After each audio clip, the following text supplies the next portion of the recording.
Welcome to the B-Listers, a podcast about movies. Each week, we'll discuss a different movie, whether it's a new release or a silent film from almost 100 years ago. We'll leave no stone unturned. I'm Benji. I'm Brendan. And this week, we watched Godzilla vs. Kong. Finally. Finally. I feel like we weren't even waiting that long for it. Nah, I guess not. I mean, it wasn't that long. But it felt kind of long. I'm not going to lie. No, but... I remember when they announced it, and I wasn't that excited for it. Well, because you hadn't seen... King of Monsters. Or Kong Skull Island. Have you seen both now? Yeah, I've watched all of them. You watched all of them? Okay, good. I was worried that you hadn't seen Kong yet. No, because that was... my hype was after King of Monsters. Man, that movie was...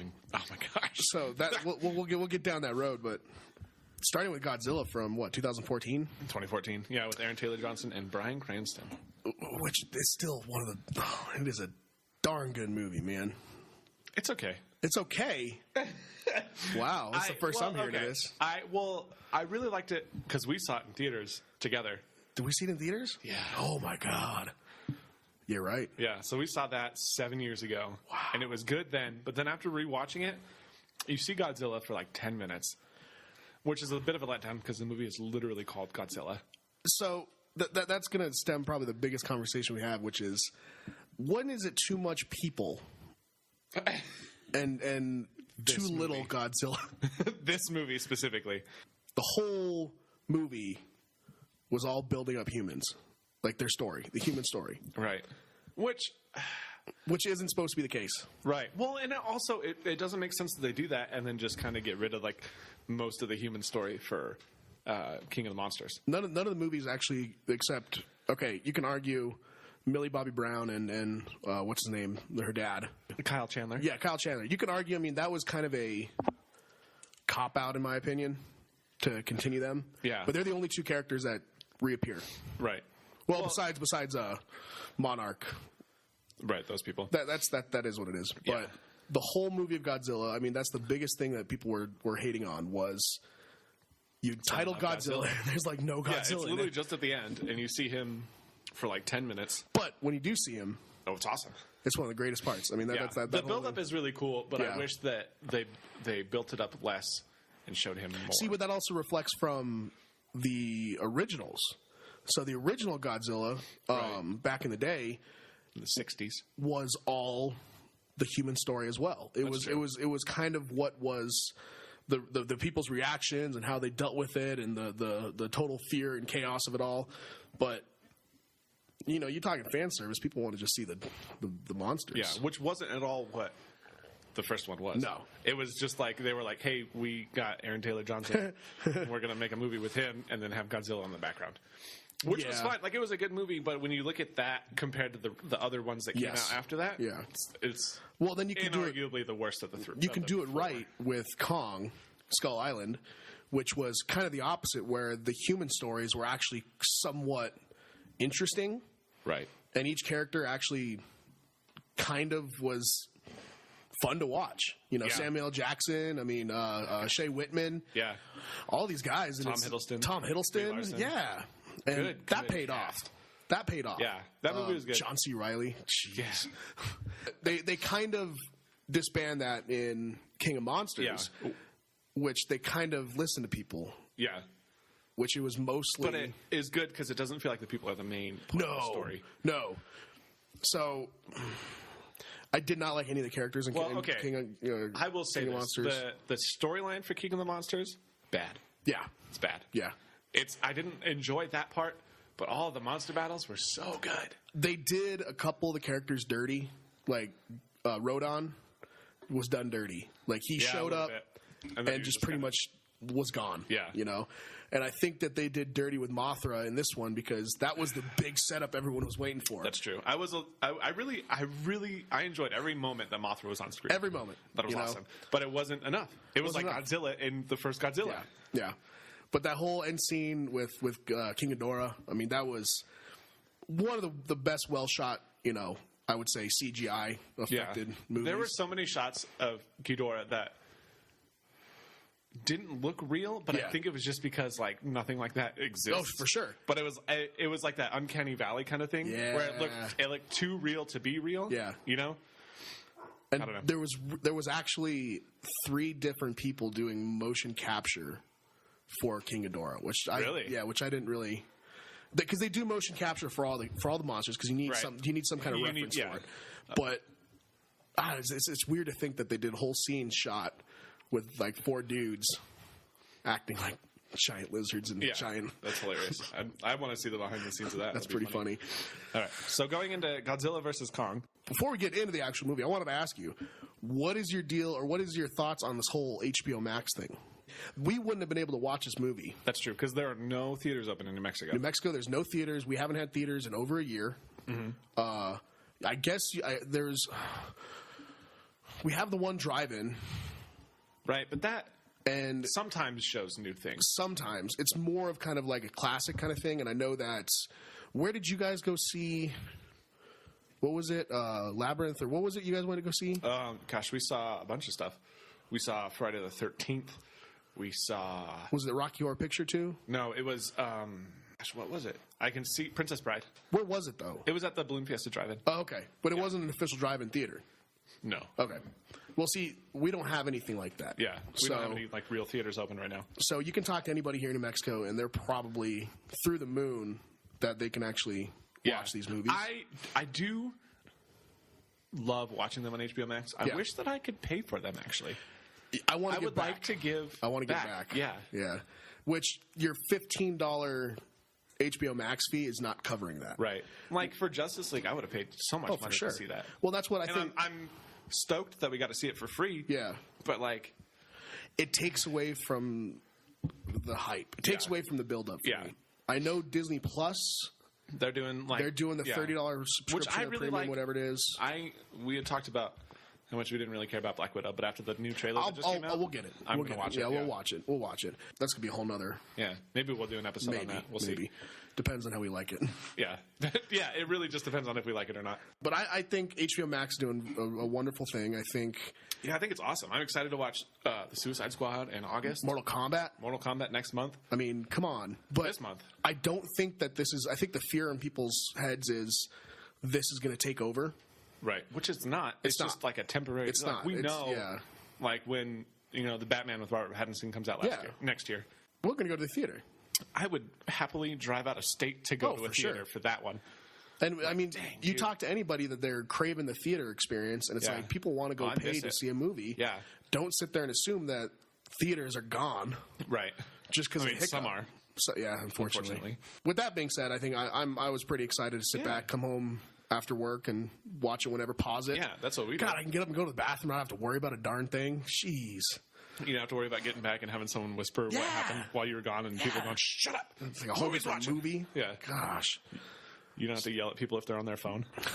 Don't get me started.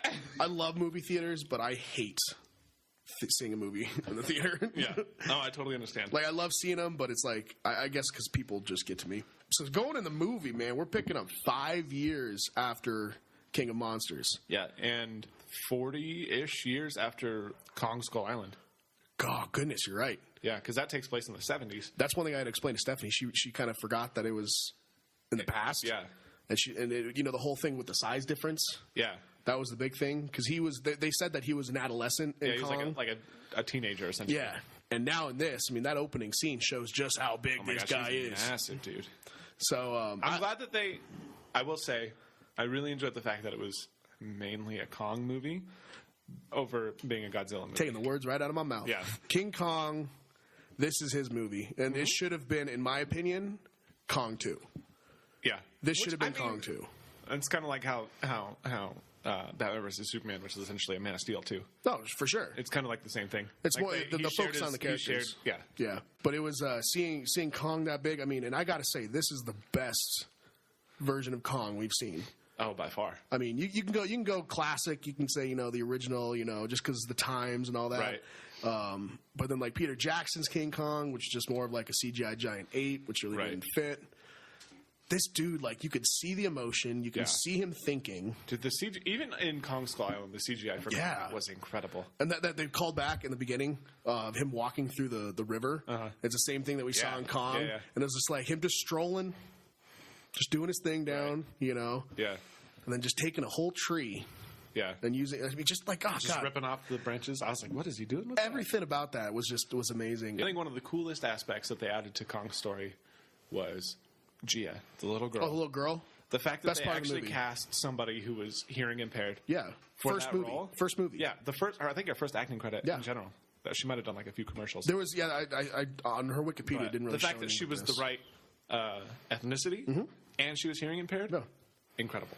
I think that's super cool. I love that whole playoff signing, which is what I really liked about the Planet of the Apes. Yeah. The remakes, because they were able to incorporate. I mean, that whole first Planet of the Apes movie was all just them signing before Caesar spoke. Yeah.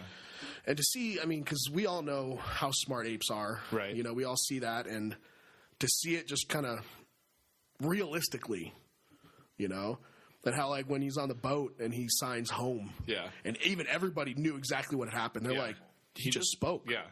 You know, Super cool. he's intelligent, Yeah. It's really cool.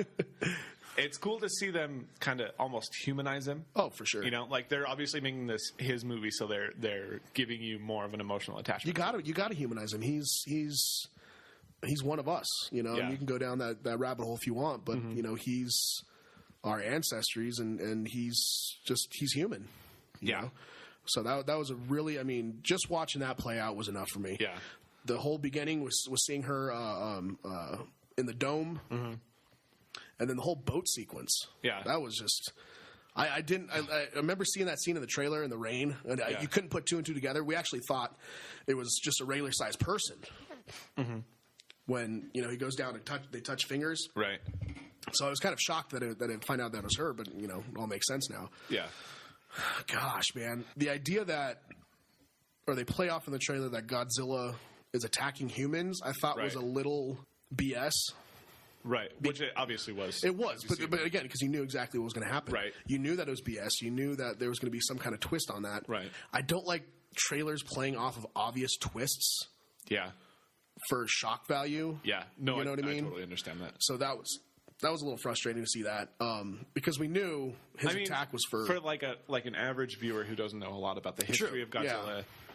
Yeah. It makes sense. Yeah, but we knew that he was attacking for a reason. Right. You finish King of the Monsters, and it's like he's on our side. Yeah, he's the protector of the people. Yeah. So that was a little interesting, and right away they reveal that he's attacking the new Apex villains. Yeah. For some odd reason. Yeah. We don't know why. We don't know why. That introduces us to the character Bernie. Oh, played gosh. by, What's his name? Ryan Tyree Henry. Yes. Great actor. He's cool, man. Great actor. I loved him in Joker. Yeah. He was perfect in Joker. In that one scene, he was in. He was. He played the dad in Into the Spider-Verse. He voiced the dad. Yes. Jefferson Davis. God, perfect casting. Yeah. I haven't seen him in a whole lot of things, but everything I've seen him in, he's great. Perfect blend of crazy, future, solving problems, conspiracy theorist, and I will say, as much as I enjoyed his character, I feel like the whole side story with him and Millie Bobby Brown and Julian Dennison, it was unnecessary. it was a waste of time. I think they just wanted an excuse to bring Millie Bobby Brown back, because I think they knew Completely agree. Not that I dislike her at all. Yeah. Well, it's nice to see her that she's actually acting. Yeah, she's not just doing like Stranger Things. Yeah, she's not. She's actually doing something different. But it's that whole story arc felt unnecessary to me until the end when it proves necessary. Yeah, it was fine. But being a movie about a big monster battle, I didn't expect the story to be super strong. Yeah, much like King of the Monsters. That's what everyone's saying, is that you're going into it for one reason. Yeah. To watch these creatures fight. That's the only reason you're watching it. I mean, where we're sitting right now, on Rotten Tomatoes, this movie has a critic score of like 74% and an audience score of like 95%. Yeah, I can see that. It's been rated really well. Yeah. Which I'm kind of impressed by. But it's a very typical movie trope when you go down to you need certain characters to do certain things to tie up your loose ends. Yeah. And that's exactly what it was. They needed somebody to be there at the end. They needed somebody to help, in a sense, combine monster with humans to kill their enemy. Which they could have done with the character Bernie by himself. For sure. Like, he didn't need these two kids to go with him. Because he was already crazy enough to go do that kind of stuff. There were a couple little Easter eggs that I looked into. I guess one of his podcasts mentions Mothra being pregnant. Oh, Mothra's dead though, right? Yeah, Isn't she? but that was the whole thing with the egg at the end of King of Monsters in the credits. If you watch the credits, there's actual like articles that pop up, and one of them is a mysterious egg was found. Interesting. So that was kind of play off that, which I thought was a little tiny little hint if they ever wanted to continue. Yeah. So that was pretty cool. Yeah. But I love the whole what's his name again? The kid. The actor is Julian Dennison. I liked him in Deadpool. Yeah, is Josh. He was really good in Deadpool. He was funny in this, man. Yeah. Like, give me all the candy you got. Yeah. So I thought he was a pretty good addition. But again, it was just felt like it was a good addition, but it was unnecessary. Yeah, they glanced over this relationship with these friends, and it's like you really didn't care for them. It's so weird to bring in these like new characters at the last minute. Yeah. That you're like expect to have all these emotions for, and it's just like, well, I've never seen this person before. It would have been interesting to see them kind of combine casts.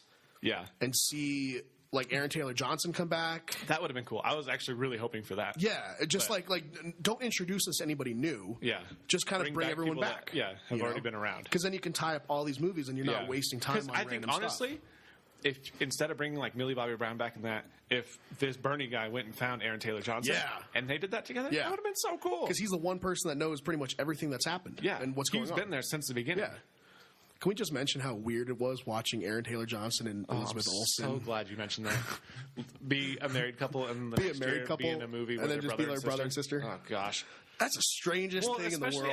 Especially after watching WandaVision and then rewatching Godzilla, seeing them make out. Yeah. It was not right. It's not okay, man. It's not okay. Plus, Aaron Taylor Johnson's married to the director. I can't remember her name. I'm sorry. She directed 50 Shades of Grey. Yeah, she's like twice his age or something. She's twice his age. They started a relationship when he was 18 years old, and they've been together ever since. But definitely strange seeing them two together again. But again, like I think it would have been good to tie up that kind of story arc. I 100% agree. I also would have been okay if they just kept with Monarch. Mm-hmm. And not have anybody else, and just kept it military, because that's kind of how King of Monsters was, where it was kind of confined into this. It was just them, the Monarch family or the Monarch group. I think they realized that they needed to bring something else in. Yeah, and they knew that whoever was in Monarch wouldn't have built this big creature to fight Godzilla, because they would have been like, well, Godzilla's attacking, but also they wouldn't have given Godzilla a reason to attack. Very true. Well, see, that's the whole writing process. Like, you got to give them props to a certain extent that they have to. They have to create the problem. They have to create the problem. Yeah. Interesting. Yeah. But it was to me, it was kind of a shocker to see that they were keeping Kong so secluded. And so it made more sense later when you found out that everything that was happening was kind of destroying Skull Island. So it wasn't there was something they mentioned later. Oh, yes. That they had to kind of keep him confined. Yeah. Well, and it was also because Godzilla would find him. And Godzilla would find him. Like, he would know right away. Then they would have that big battle. Yeah. Which explains the plot hole why he wasn't there in the previous movie, is because he was secluded. They had him under watch. Yeah, I think they realized that all these monsters were coming, and like Godzilla had to prove himself. And they're like, oh, Kong is the only one with emotions, so we got to keep him in check. You got to give the writers props for that right there. I mean, that's a pretty cool little written thing right there. Well, and there's a Kong Easter egg in King of the Monsters. And when they're posting, they show... Was the map? Yeah, they show a map of where all the creatures are and all the outposts are. Yeah. And there's one on Skull Island that says Titan Kong. Okay, yeah. And so they know that he's there. See, that's what I'm saying. Like, they've probably had him confined. But also, he doesn't really... Like, all the other monsters have, like, ways to travel. Yeah. He doesn't really. Like, he has to swim all that way. And so... I mean, he was big, but he's not that big. He's not that big. That's going to lead into my next thought. One of the kind of... I didn't like this. They glance over, and they pretty much toss to the side that Godzilla killed all the Titans. Yeah. But that's not what happened. But it just didn't kind of fit. Well, because in the end of King of the Monsters, he beats Ghidorah. He becomes Alpha. And they all, like, kind of bow to him. Yeah, and then because he's the king. So I think... Did they ever say that he killed them all? No. I don't think so. I think that they referenced the fact that Godzilla's already proven himself king to all of them, but Kong wouldn't have that. But the credits, so the beginning credits showed each of the Titans, and they said defeated.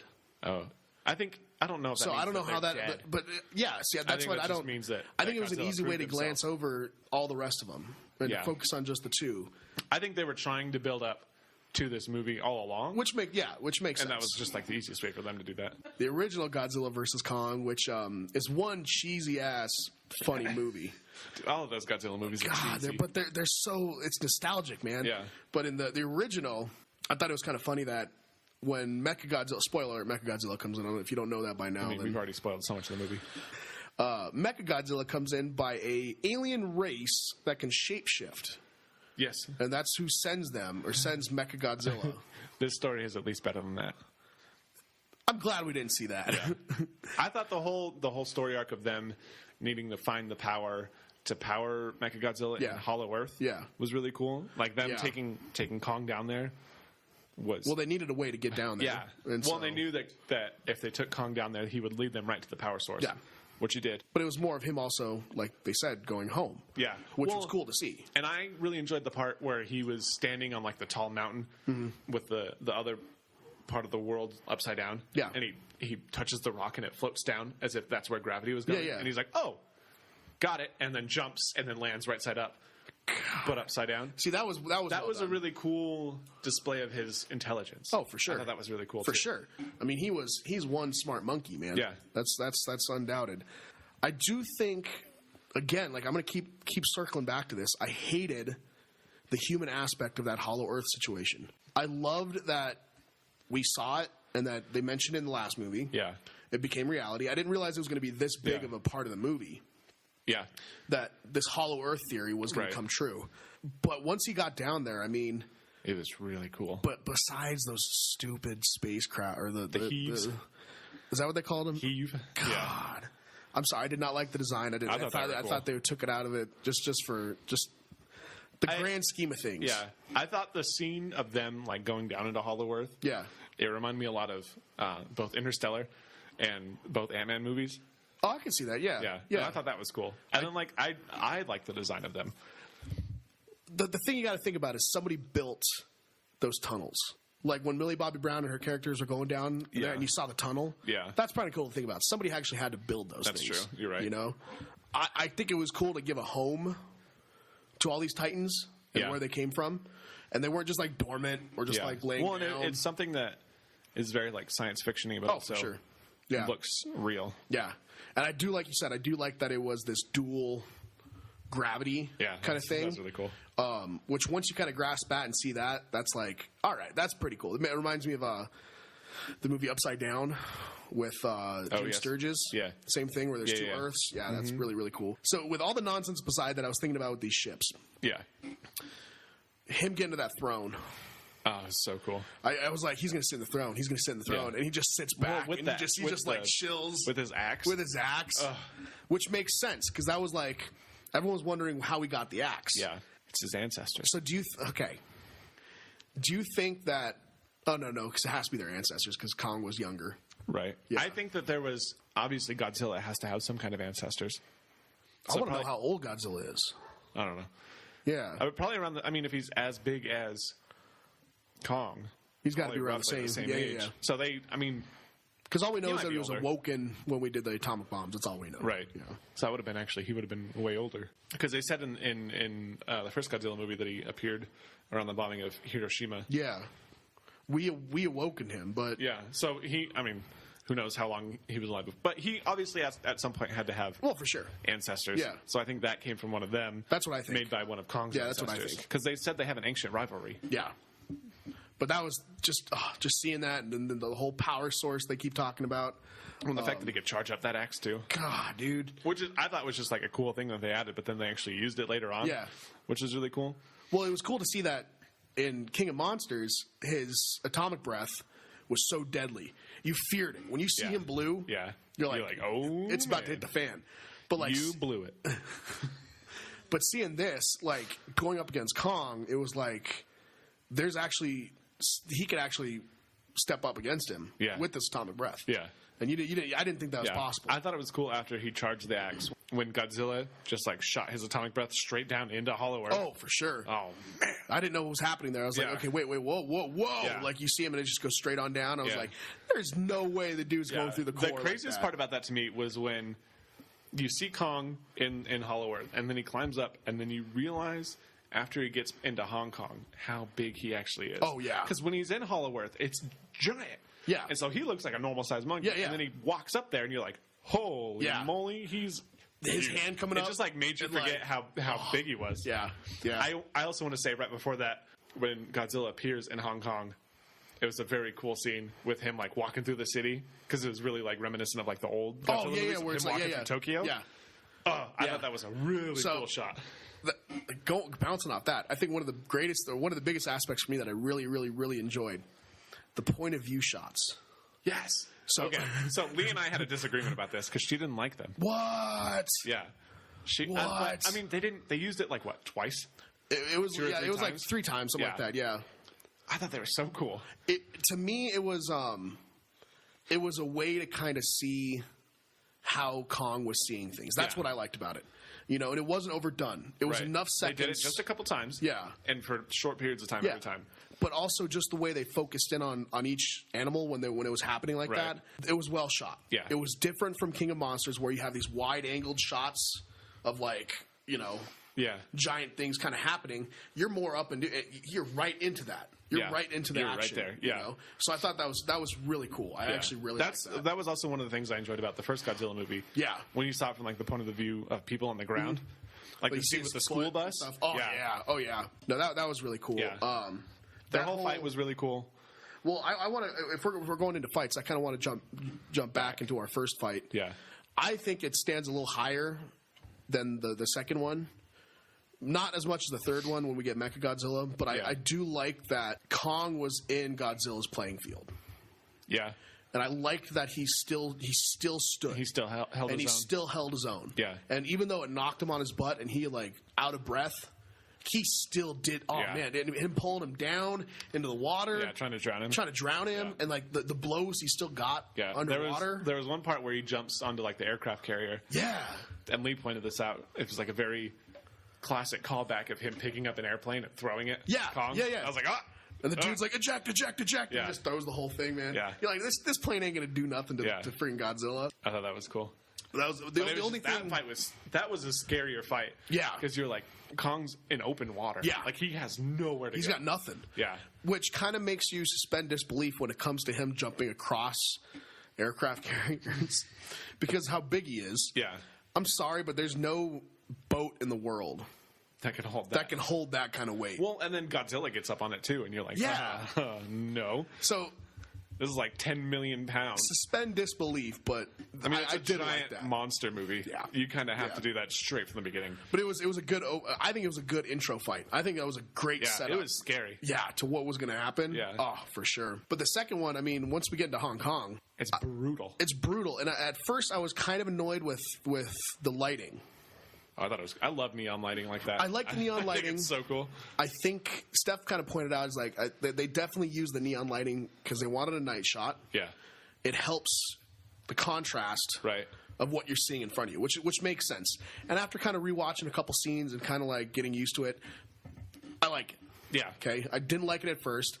I'll say this: I was a little bit meh at the end of it. My first time. At the end of the whole movie? The whole movie. Okay. I was a little meh. Did you watch it twice? No, I watched some scenes. Oh, okay. I kind of, I just kind of like picked through it. Okay. Now that I've sat on it, because, some movies you kind of have to sit on. Yeah. I think I can give it another shot, and I think I'll like it a lot better. Okay. A lot more, I should say. And then half the time, Steph over there is like, oh my God, really? Oh my, seriously? And then she started talking to me, and I'm like, I can tell you're not into this because you're talking to me. Yeah. Well, see, what was funny is that I rewatched the first Godzilla by myself. Yeah. And then Lee was home when I watched Kong Skull Island. Yeah. And she was like kind of half paying attention. And then we watched King of Monsters, and she was like, glued to the screen. Yeah. And I was like, so do you want to watch Godzilla versus Kong with me? She was like, heck yeah, I do. She was excited about it, and that was fun. So we both just had a lot of fun. See, but the bottom line, dude, like I can't say this enough. It's a giant monster movie. Yeah, like it's going to be a little. It's mindless fun at some point. That's all it is, And that's you just got to get past the story. Once you get past that, it is a much better movie. Like just enjoy the incredible CGI. Ah, jeez, like the fact that they were able to do this and make it look so realistic is so cool. Well, modern technology, man. Godzilla's skin or his scales. His scales, yeah. Well, even like Kong's hair. Yeah. Like I could tell you exactly what texture that hair is. Yeah. Like I could feel it, you know? Yep. Like just by looking at it, I'm like, oh, I can tell you exactly what that feels like. And it's achieved its goal right there. Yeah. I do like, one of the biggest things I nerded out of every time it happened is when he pounded his chest. Yeah, that was really cool. Every we didn't time get that much in Skull Island. No. Maybe and when he screams and you get that guttural like thud. Yeah. Oh, dude. His power, man. Yeah. His power. So cool.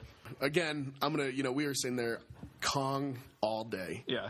And I'm glad it ended the way it did, because in the original one, it was kind of the same thing. It was kind of a stalemate. Was it? We just don't see what happened. Yeah. I'm kind of glad it was a stalemate. I'm kind of glad that me too. equal. Kong got wrecked. Yeah. Like he almost died. That was the thing. They had to jumpstart his heart with one of those ships, that was a cool scene. That was a cool scene. I got to admit, that was a pretty cool scene. Well, the fact that she heard him. Yeah. And even I was like, his heartbeat. Yeah. She heartbeat. felt the ground and she could feel his heartbeat.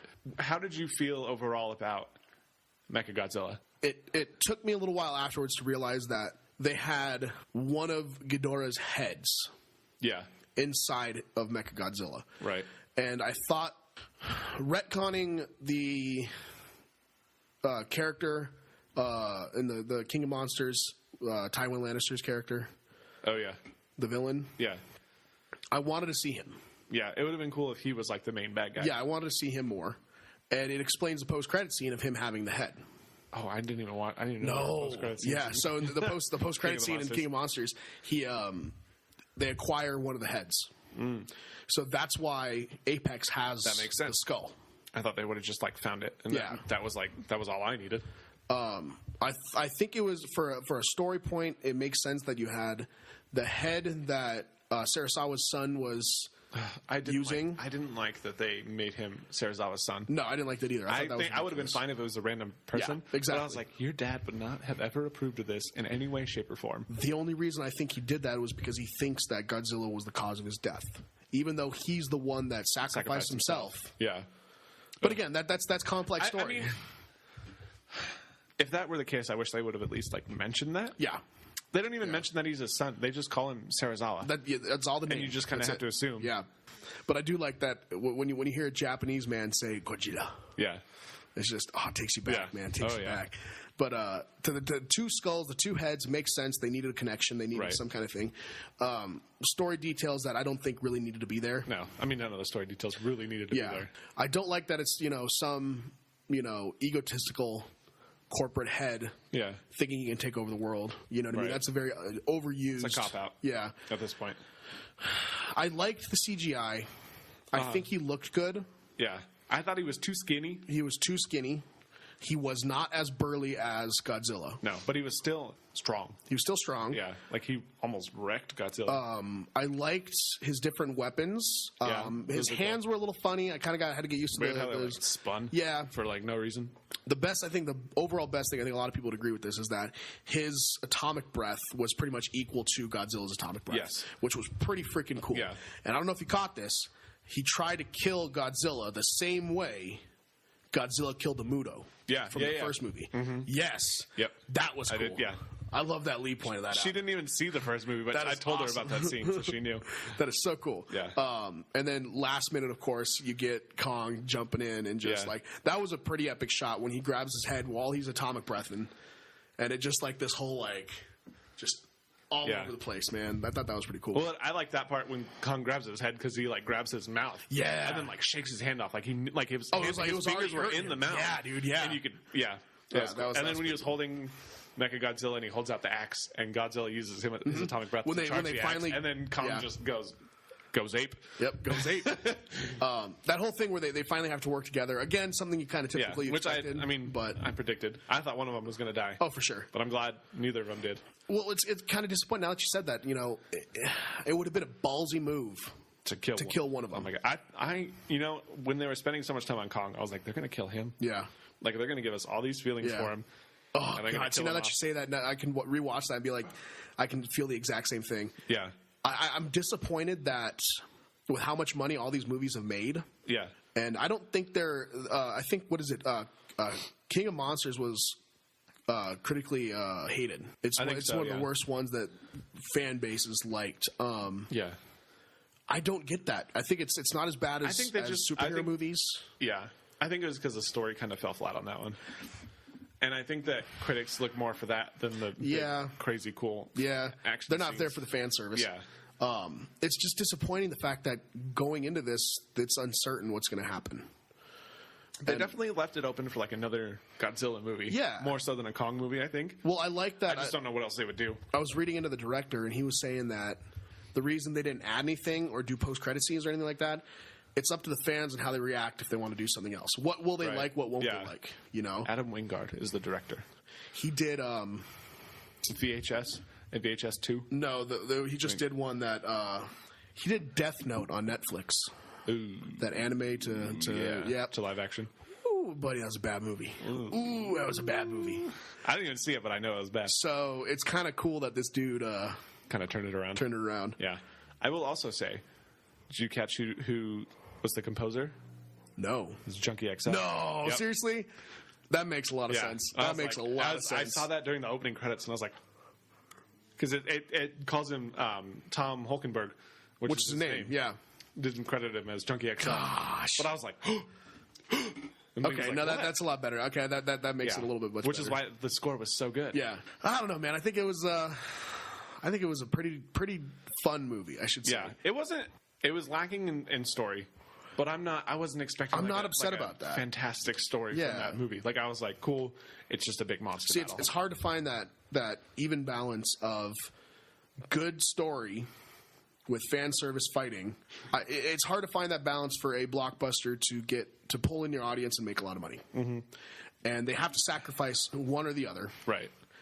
And I think we could sacrifice a lot of the human stories in all these movies, but yes, there's at least one like side story that they can cut out of it. Yeah, like this movie could have been a half hour shorter. Oh, for sure. You didn't need a lot of stuff. I guess I felt kind of empty at the end because it's like I did want a couple more Titans, and I think that's why one of my thoughts. I was talking to a coworker. One of my thoughts was like maybe if this came before King of Monsters, I don't think it would have made that much more sense though.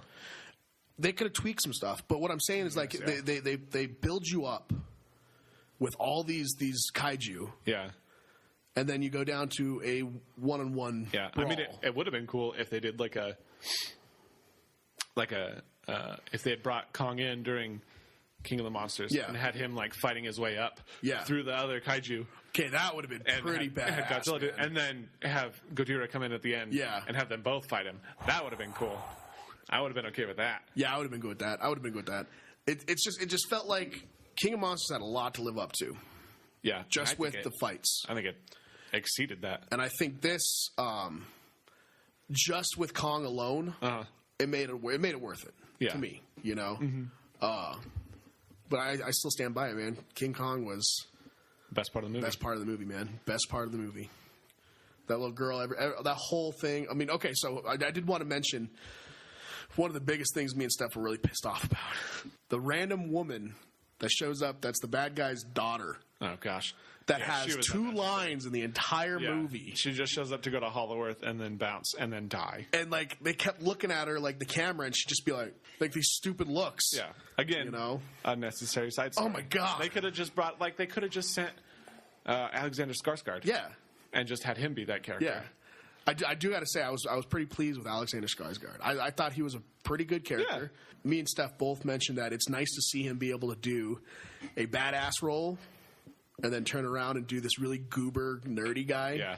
I thought that was pretty cool. Yeah. You know, because what did we see him in recently? Oh, The Stand. The Stand. Stephen King's The Stand. Oh, yes. On Paramount. Mm-hmm. He plays Randall Flagg, which is the epitome of Stephen King's evil. Yeah.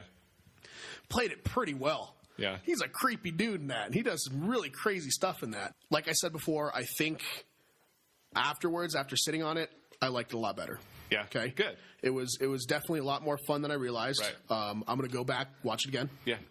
I don't know if I will. Yeah. I liked it a lot, but I don't feel the need. I'm going to be getting the Steelbook no matter what. Well, all right, nerd. That's what's going to happen. I have to buy it. But yeah, I mean, I think it achieved what it needed to achieve, and fans are happy. And yeah, as long as you put aside the fact that it you're not going to get an incredible story out of this movie. Yeah, characters aren't going to be much of anything, No. but that is what it is. And You could throw any character in there doing anything and still have this crazy cool big battle at the end. It would be just as good. For sure. I'll just say I'm disappointed we're not going to get anything else. Hopefully in the next couple of years we might. It'd be nice to see more. I don't know if I'm really that disappointed. We got 4 pretty solid movies. We got some solid movies. Godzilla's amazing. We essentially got 2 Godzilla movies, 2 Kong movies. Yeah. Godzilla was great. So I think if you put aside the fact that you know that you're not going to get like a really good storyline out of this movie, you still get a lot of really good payoffs. Yeah. Like there's really good battles, there's really good fight scenes, like everything. It's good to look at. Like the special effects are really good. It's fan service at its finest, which I'm totally okay with. Yeah, me too. Totally okay with. As a fan, that's what I like to see. Oh yeah, definitely. Well, next week. Well, first of all, happy Easter, everybody. Happy Easter. We're filming this day before Easter. We're recording this day before Easter.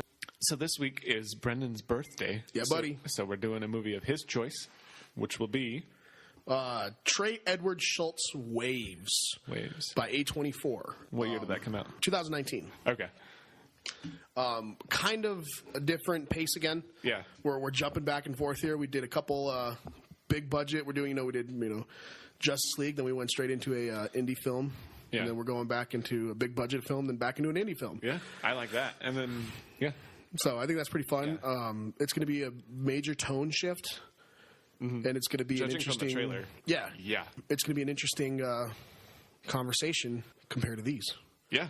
I'm excited to watch this. And I'm fully expecting to have a very division in thoughts. Ooh. For sure. That makes me even more excited. Yeah. So, and it's just part of what we're doing here is talking it out, man. Yeah. We're a little bummed though.